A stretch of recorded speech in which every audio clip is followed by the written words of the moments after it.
Good afternoon, everyone, and thank you for joining us on our second webinar in our four-part webinar series.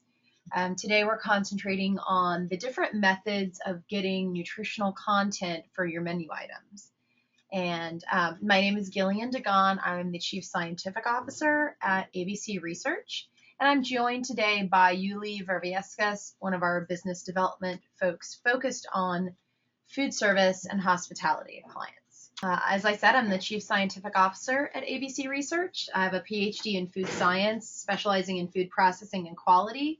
I've been with ABC Research over 10 years and really built from the ground up our quality assurance and nutritional services group for food service and hospitality. I love working with restaurants, and we've really grown that part of our business over the last 10 years. I am a certified food scientist recognized by the Institute of Food Technologists, and I love working at ABC. We work with all different types of food and keeps life interesting. Yuly Virviescas is one of our business developers. She's been with ABC Research for 4 years. She is a degreed food scientist as well. And her focus here at ABC is really specialized on food quality assurance and nutritional analyses, again, for restaurant and food service industries. So you've got the two folks that are focused on your segment on this call, and happy to answer any question. ABC Research Laboratories as a whole has been serving the food industry since 1967. We are a full-service food testing laboratory, and we focus on microbiological, chemical, and nutritional analyses.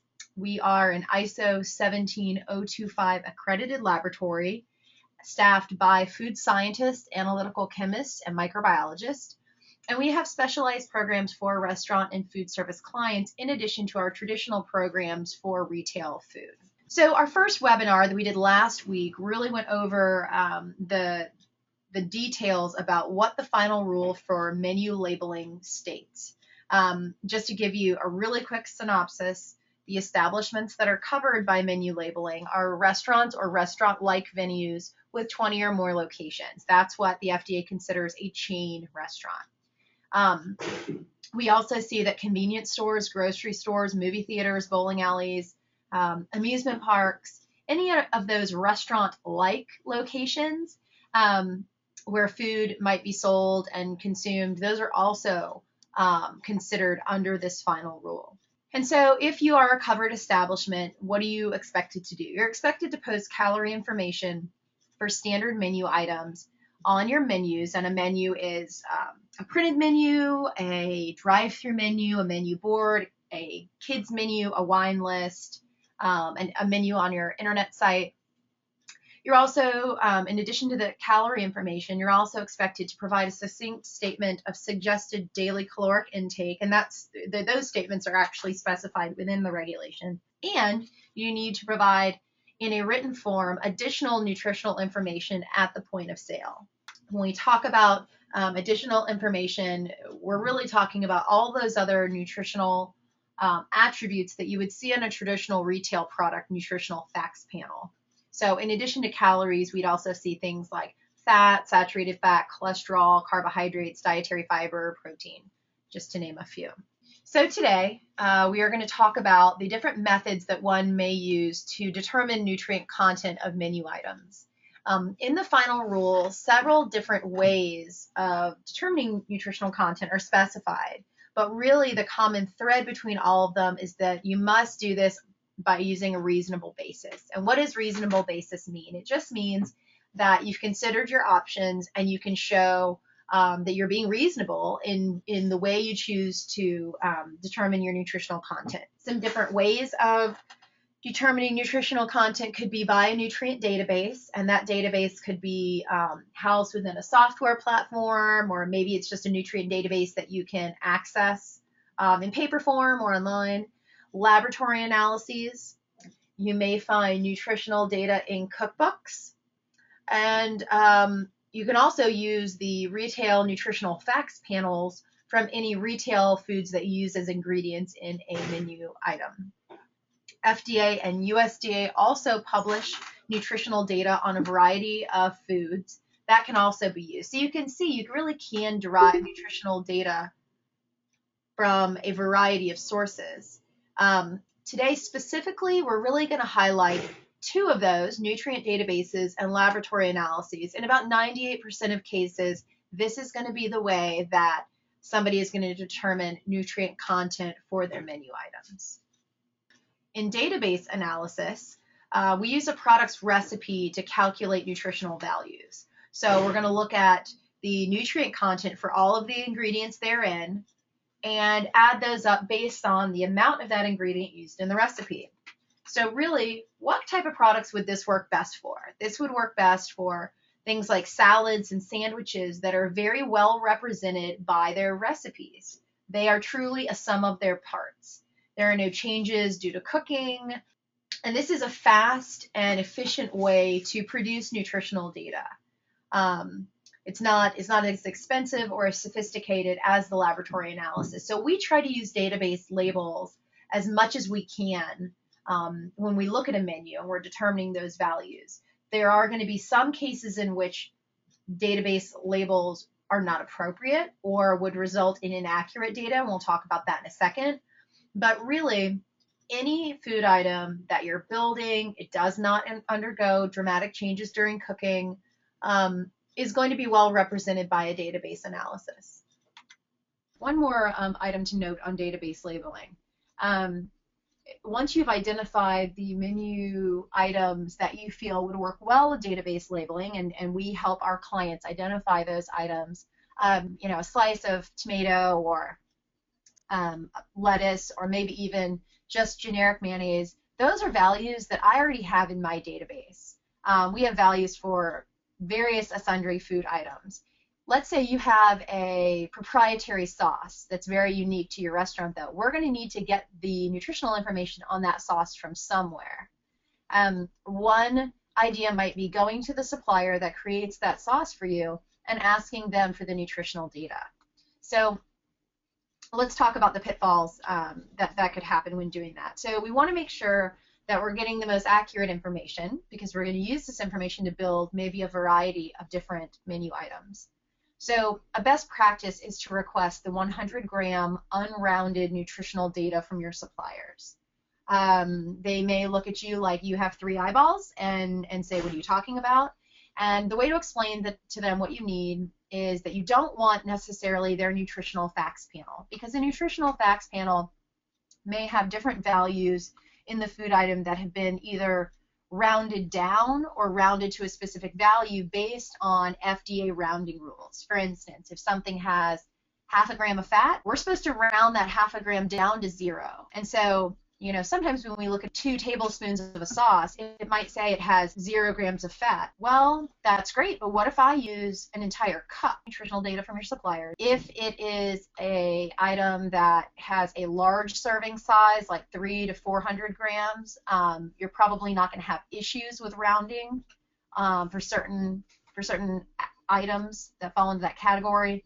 And again, if you are having difficulties getting this type of information from your suppliers, we can evaluate whether or not you may or may not be missing out on information there. So quite often it's a business decision whether or not to spend more time and effort to get that 100-gram unrounded information, or to go forward with maybe what you have on hand already. And we talk clients through those type of evaluations all the time. Okay, so let's talk about laboratory analysis. So when we talked about database, we said it's used for things that are truly represented, by their recipes. Their nutritional information is truly the sum of their parts. We know that that's not necessarily true for all food items out there. So in the case where we have a little bit more of a sophisticated food item that experiences drastic changes during cooking, we suggest a laboratory analysis. When I say laboratory analysis, I'm talking about the food item being produced as it would be consumed. So if we're talking about, let's say, a fried chicken tender, that fully cooked item is provided to us as a lab, and we use analytical chemistry techniques to physically extract things like the fat, physically extract the dietary fiber, and measure all of those different components. So really, it's the most accurate determination of nutritional information you could do on a food item. I wouldn't say that it's always necessary. Again, I think it would be overkill to do something like that on a salad that is truly the sum of its parts. But what laboratory analysis allows us to do is it takes into account any changes in the formulation during cooking. So if we take that, let's say we're going to do fried chicken tenders. We're going to take that tender, we're going to bread it, we're going to fry it in oil. Well, what's changing there? Lots changing, right, in that fryer. We have moisture loss coming out of the product. We have oil being absorbed.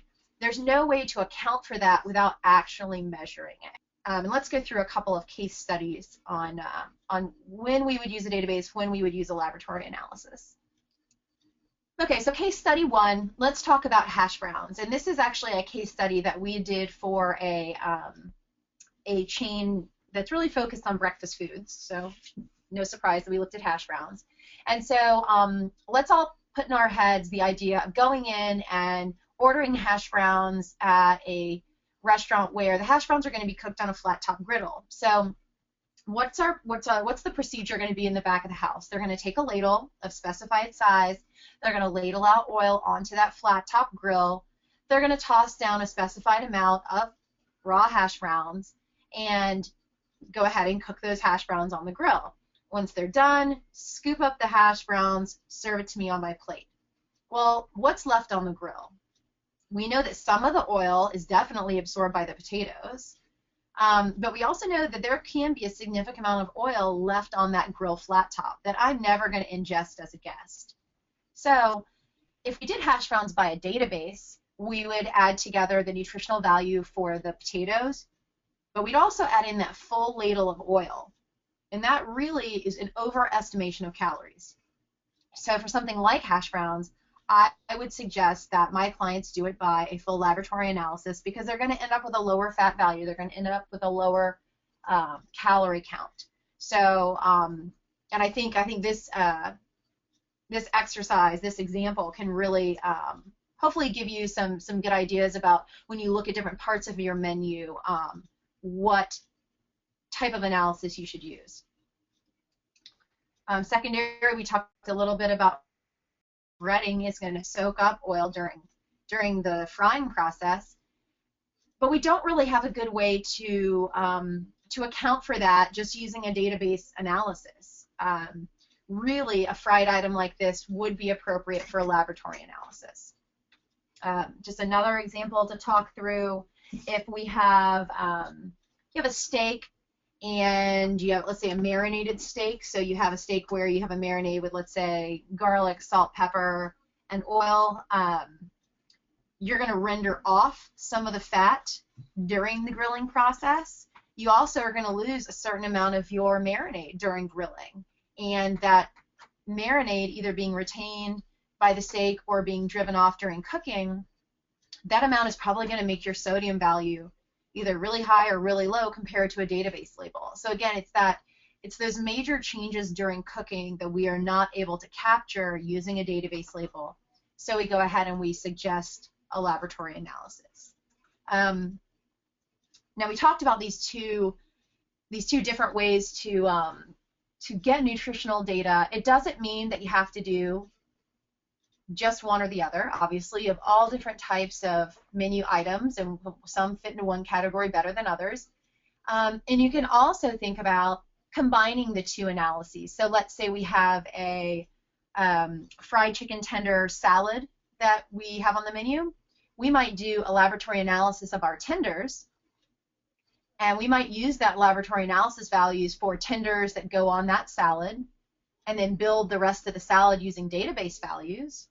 And we also might reuse those tender values for an appetizer that contains the same tenders, or maybe a kids meal that we use half an order of tenders in. So we try to do the least amount of laboratory analyses and then really build all of the other menu items using a database analysis.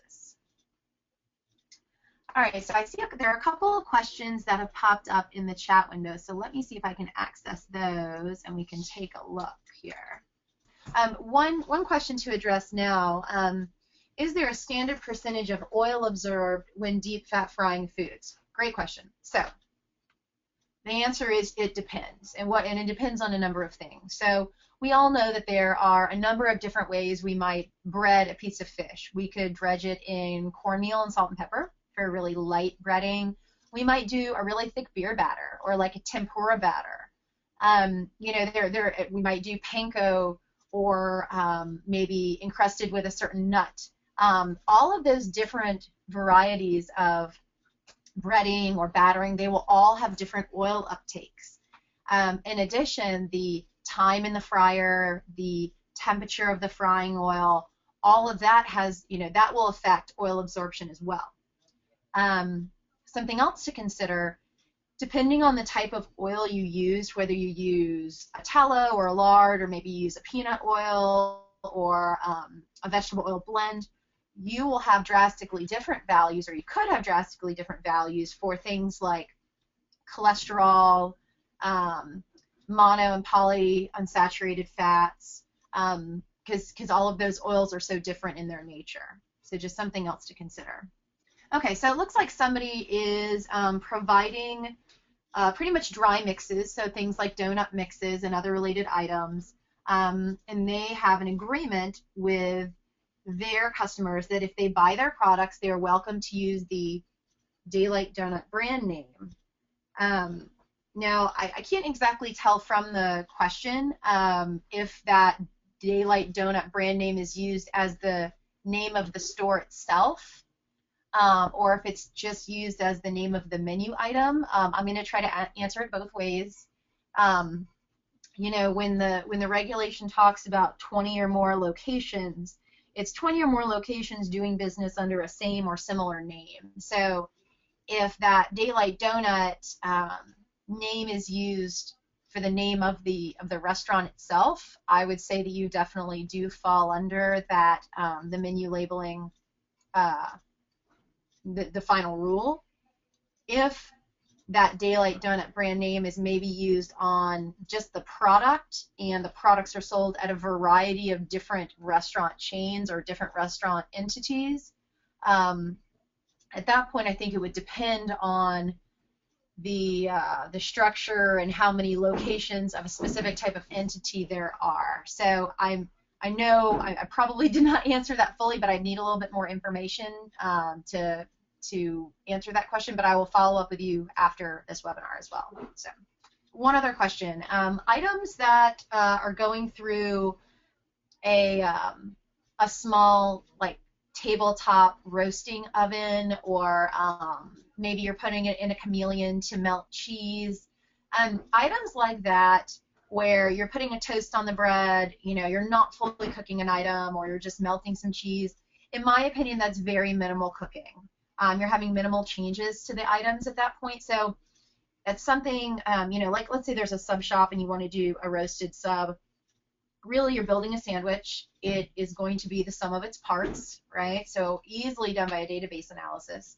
If I go ahead and I put it through one of those tabletop roasting ovens to kind of melt the cheese, put a little bit of a toast on the bread, am I losing a little tiny bit of moisture from that bread when it toasts? Yes, but I consider that a negligible amount, and I would not expect to see much different calorie counts or any other nutritional value change. So I would, again, still say that that's totally fine to do as a database label. Really, when you're looking at database versus laboratory analysis, it is truly your choice on how you want to get the nutritional information. You know, I showed you the slide where it talked about you could use database, you could use lab analysis, you could use cookbooks, you could use USDA and FDA values. Really what the FDA wants to see is that you showed that you used a reasonable basis for your decisions. Do I think that an argument can be made that you may not have accurate values if an item is fried and you did it by database? Yeah, I definitely think you could make an argument, or the FDA can make the argument that they'd like to see more accurate information out of you. The rule doesn't specify product types, and that's why we're talking about it today, to kind of give you an idea of what categories of menu items need to be performed by what method. All right, so let's talk a little bit about responsible sourcing. So when looking for a partner to go through this journey with you, of defining all of your menu items and reporting back on the nutritional values for each of those, there are a couple of things that I think are best practices to ask for when looking for a service provider. Ask them the question and be blatantly honest. Everybody and their brother is worried about accuracy. So how do I know my values are going to be correct? And the answer I would be of the people working on my project. You know, are they degreed in a field that relates to nutritional labeling? Are they food scientists? Have they gone to culinary school? Do you have a dietitian on staff? You know, those are the kind of answers that I want affirmative, you know, those kind of questions I want an affirmative answer to. I'd also ask, you know, do people check their own work, or do you have a system in place to review the data before you give it back to me and I publish it? You know, I don't want to go to a service provider who just lets one person work on it. You know, I want to know that multiple levels of management's eyes have been on my data, and that I can feel really good when I go and I put it out there in the public view. A secondary question: what if someone questions my nutritional values? What type of support can I receive after the analysis is complete? So one of the biggest, I think, fears out there is that, you know, once you put information out for public scrutiny, you're going to have questions. You're going to have questions from guests.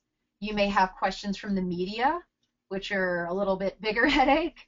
And if you've outsourced this work, you know, you're going to need to go back and talk to the people who did this work for you to probably get information so you can give a responsible and educated answer to the person asking the question. So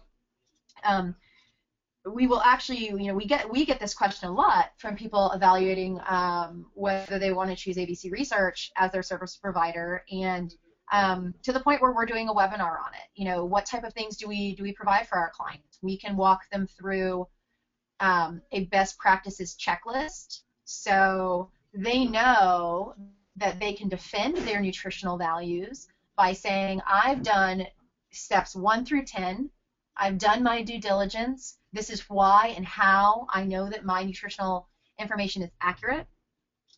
Secondarily, we can provide a list of questions to ask maybe a skeptical party. Let's say you get secret shopped by your local news station, and you know it's going to happen. They've done it for years prior.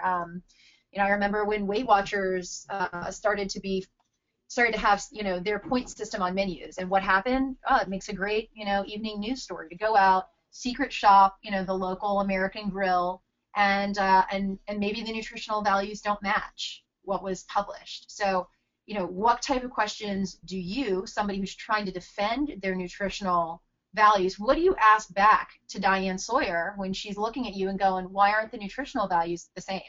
You know, you ask her, well, how many different locations of my restaurant did you visit? How many samples did you pull? Who ran your nutritional analysis? Were they an ISO accredited lab? You know, all of those things to really test and to possibly break down any lack of credibility on somebody who's accusing you of having inaccurate information. So really knowing that you're going to be provided that type of support even before you start the process, I think, is a key question to ask, and it is something that you should expect, you know, along with that analysis from your service provider. Okay, it looks like somebody has posted a question on fried values without a lab analysis. Okay, the person is wanting to know if you weighed a product before and after frying, and weighed the oil before and after frying, and if necessary, strained the after frying oil to remove debris. Could you calculate the oil pickup of the food items? That would be one way to do it, but I wouldn't say that that would be the most accurate way to do it. In my opinion, usually when you're looking at a menu that contains fried items, those fried items are used in multiple ways on the menu. They might be provided as an appetizer, they might top a salad, they might be on a kids menu, they might be on a build your own appetizer kind of thing, they might be used as an entree. do the analysis once by a laboratory analysis, know that you have correct and valid nutritional information, and then feel free, obviously, to calculate that, to calculate different serving sizes using that nutritional information.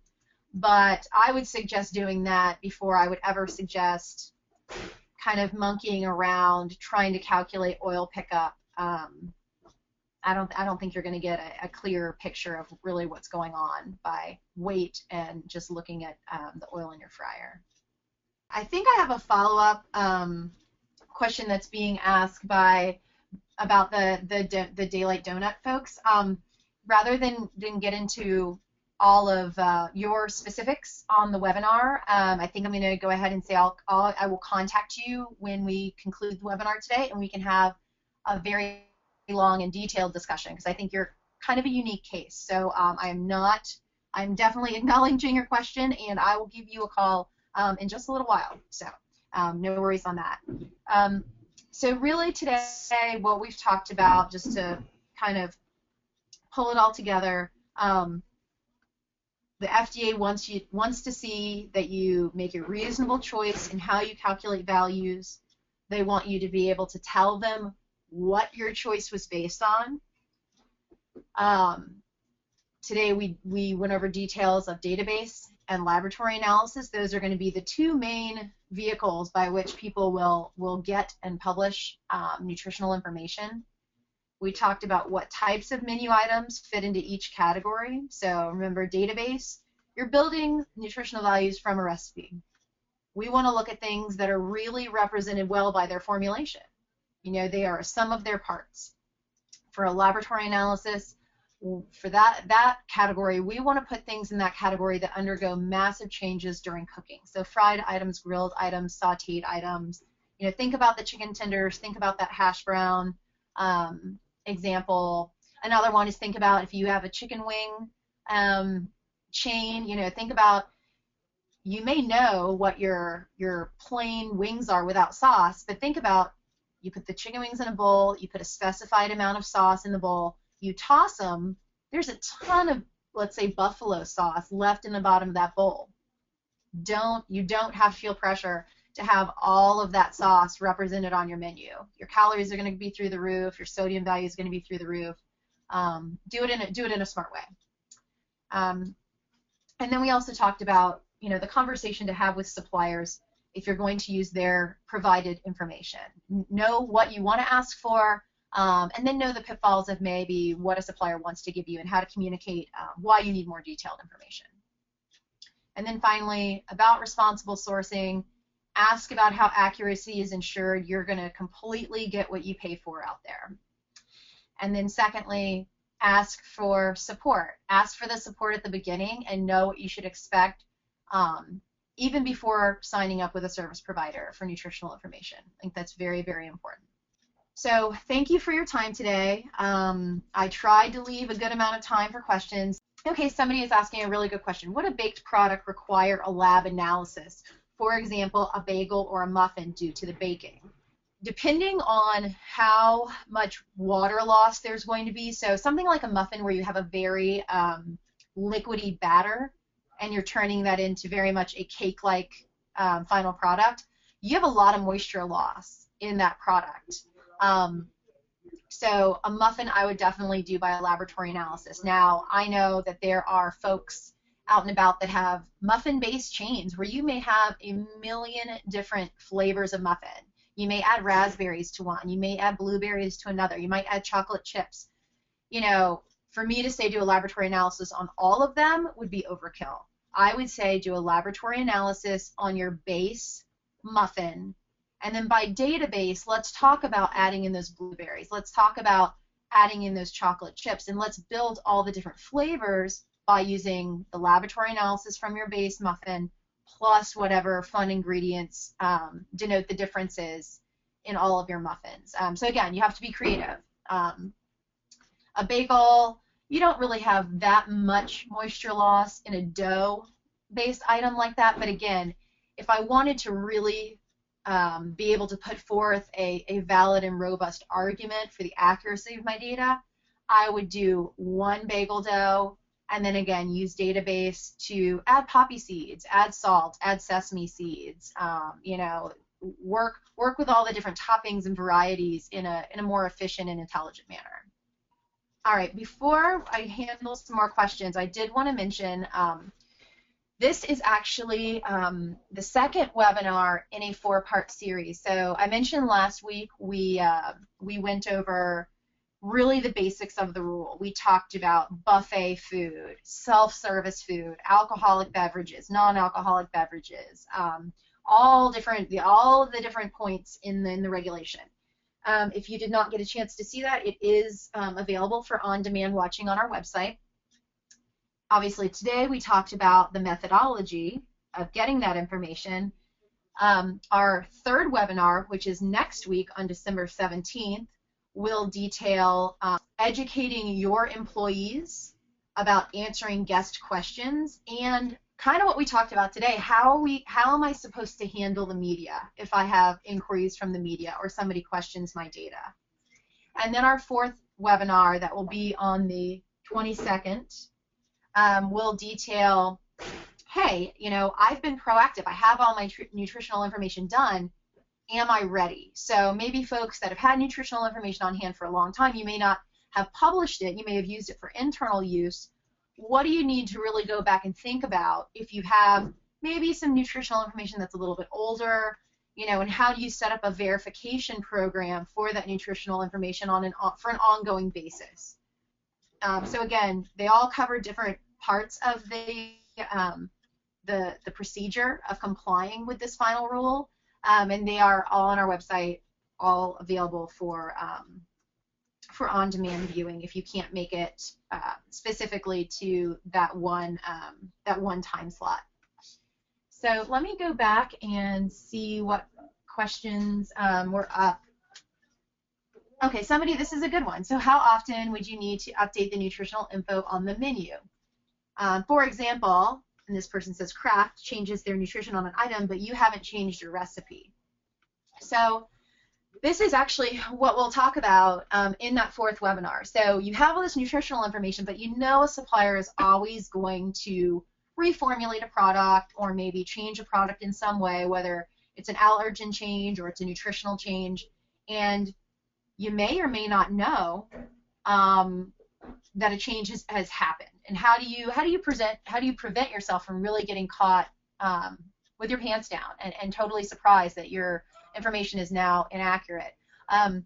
We actually walk through a series of steps with our clients to put some fail-safes in place, whether it's just providing them with verbiage to talk to their suppliers about validating their formulation on an every 6-month basis. So if somebody does ask and there has been a change, you can say, I'm doing my due diligence because I check in with my suppliers on a regular basis. If you are aware that a supplier has changed nutritional data, how long do you have before you update your menu? That is not well detailed in the final rule. In my opinion, you can have menu items on your menu for less than 60 days and as like a limited time offer and never provide nutritional information for them. In addition, you can have a menu item on the menu for less than 90 days if it's part of a market test without providing nutritional information. So in my opinion, one could easily make the argument that you have at least 2 to 3 months to update that nutritional information on your menus. As always, the interpretation of an FDA rule is I mean, I hate to use the same word again, it's up for interpretation. And it's also a business risk the longer you wait between checking in with your suppliers or between verifying that your nutritional information is still accurate. So I would say between 2 and 3 months, but that's my interpretation of the rule. It is not specifically detailed within the regulation. Somebody asked, do healthcare operations fall under this rule? If you have, again, if you have 20 or more locations operating under a same or similar name, and I guess you could in massive hospital chains, your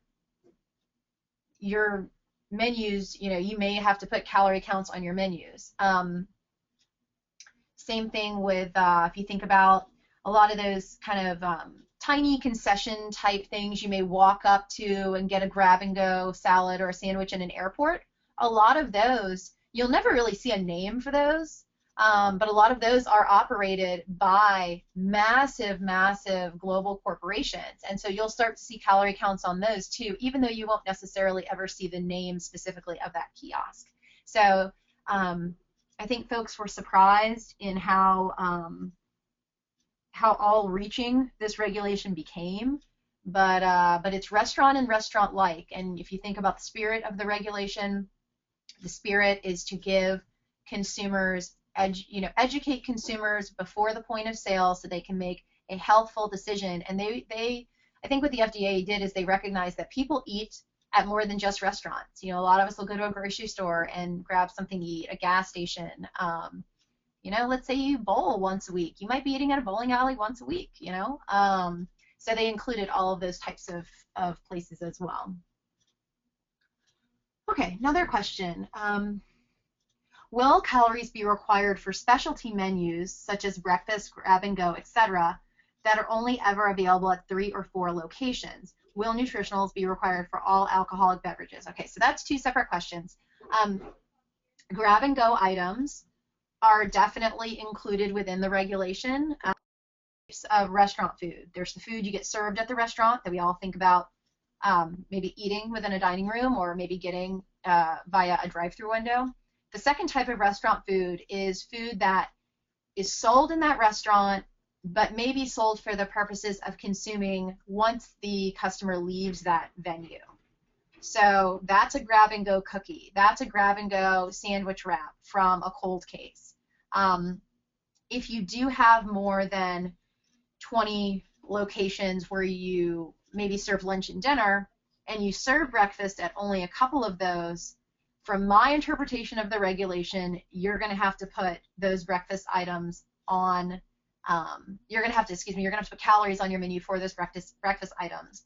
The regulation very much centers around how many locations of the restaurant you have under same or similar names, and it does not make special exceptions for regional or location specialties. Now, what you do see excluded from the rule would be special order items. So let's say you have a sandwich counter, and you just say the only thing your menu says is sandwiches, $4.99. You don't say what kind of sandwiches. You don't give any indication of variety or sandwich names. So me as a consumer, I can walk up and go, all right, can you make me a ham and cheese with mayonnaise and black pepper? Sure. So in that case, I'm not gonna see a calorie count because I'm special ordering. I'm creating that menu item. So there will be some items like that that are excluded.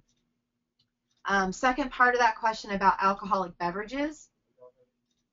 If you list alcoholic beverages, whether it be a mixed drink or a beer or a glass of wine on a wine list, if those are listed on a menu, they are a standard menu item, which means you will have to provide calorie counts for those menu items. Alcoholic beverages that are created by a bartender, maybe from, and they talk about food on display. So if alcohol bottles are on display, let's say a bottle of Jack Daniels is sitting behind the bar, and I walk up and I'd say I'd like a Jack and Coke, that is not featured on any menu, but I know by looking behind the bar what combinations I could make. Again, it's like a special order. So my Jack and Coke, the calories do not have to be posted for that. But if I saw a Jack and Coke listed on a beverage menu, you would have to see a calorie count for that. And I just want to define food on display since I mentioned it. Food on display, and this is, again, we talk about this in the first webinar. Food on display would be, it could be a buffet item, which is really, a self-service food on display. Food on display also might be slices of pie that are in a cold case, or maybe donuts, where you walk up to the counter and you point and you go, I'd like that one, or I'd like a dozen of those. That's food on display, and those food on display and food for self-service also require calorie counts. And there's a lot of detail about the right way to do that and what your options are in listing all of those things. And again, watch our first webinar. I talked really fast. There's a lot of information. We're happy to provide PDF copies of those slides if you want to go through those. But again, call us. Let's talk through these things. That's really the best way to do it, because so many restaurants have such unique things on their menus and are in unique situations that we believe it's very much it's worthwhile to have that personal conversation. And for that point, I'll put up our contact information again. So any other questions out there? I know everybody always thinks about questions once you hang up the phone, but please feel free to contact us. We have done nutritional labeling since the 80s. It's one of our core competencies. We have worked with retail products, which have very stringent regulations with the FDA. We have worked with alcoholic beverages. We work with items that have artificial sweeteners, and all of those are very unique items. They really take some knowledge to know how to get the right answers when you're doing the nutritional analysis. And we like to be efficient. We like to consult with our clients prior to doing work, show them exactly what parts of their menus can be done in a fast and inexpensive manner. So please feel free to contact us, and we'll get you the answers you need. I'm going to check one more time for questions. I think I've covered the ones that we have, and I don't see any new ones popping up. So thank you for your time today. Again, ABC Research Laboratories. My name is Gillian Dagan, and Yuly Virviescas is also here for any questions. Yuly is also bilingual, so if there are any Spanish speakers. Hola. Se habla español. So anyway, give us a call, email, and we'll help you through this new period of compliance. Thanks, and have a great day. Bye-bye, everyone.